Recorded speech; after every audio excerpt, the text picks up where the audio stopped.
plupart des hommes politiques et des dirigeants politiques se contentent de gérer au mieux le quotidien et de colmater les brèches. Oui, oui.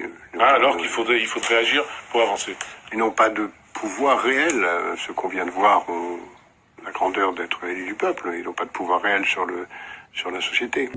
Monsieur Attali nous rappelle également que le personnel politique est impuissant. Comprenez que les politiques sont désormais au service du marché. Le marché a donc le pouvoir. Ces traités font loi qui s'imposent à la loi des hommes. Tous ceux qui, dont j'ai le privilège d'avoir fait partie, ont tenu la plume pour écrire les premières versions du traité de Maastricht, on s'est bien engagé à faire en sorte que sortir, ce ne soit pas possible. On a soigneusement oublié d'écrire l'article qui permet de sortir. Monsieur Attali se dit honoré d'avoir empêché les peuples de s'autodéterminer. Seuls les marchés déterminent. Son objectif est d'étendre son pouvoir. Le marché va s'étendre à des secteurs pour lesquels, jusqu'à présent, il n'avait pas accès, tels que la santé, l'éducation, la justice, la police, les affaires étrangères.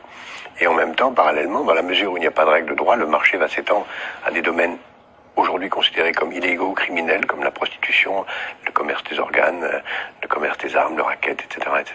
Et donc, on aura de plus en plus un marché qui va dominer, entraînant une concentration des richesses, une inégalité croissante, une priorité absolue donnée au court terme et à la tyrannie de l'instant et de l'argent, jusque et y compris, au fond, au bout de la route, la commercialisation de la chose la plus importante, c'est-à-dire la vie, la transformation de l'être humain en un objet marchand, lui-même devenu un clone et un robot de lui-même.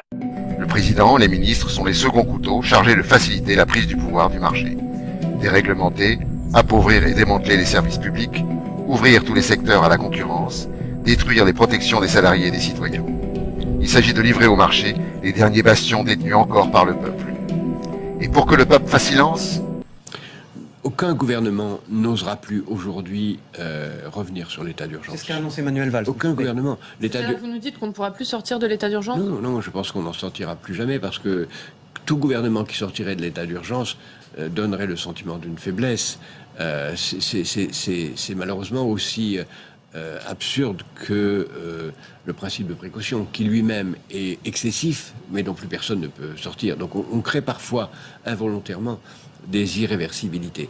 Nous sommes en état d'urgence, mais par nature, nous devons en permanence être dans un état d'urgence, et le fait de le signifier par des institutions ne fait que exprimer une réalité.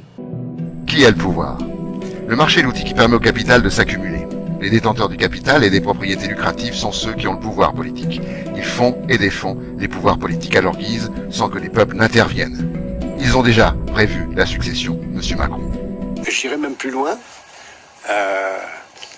Je crois que je connais celle qui viendra après lui.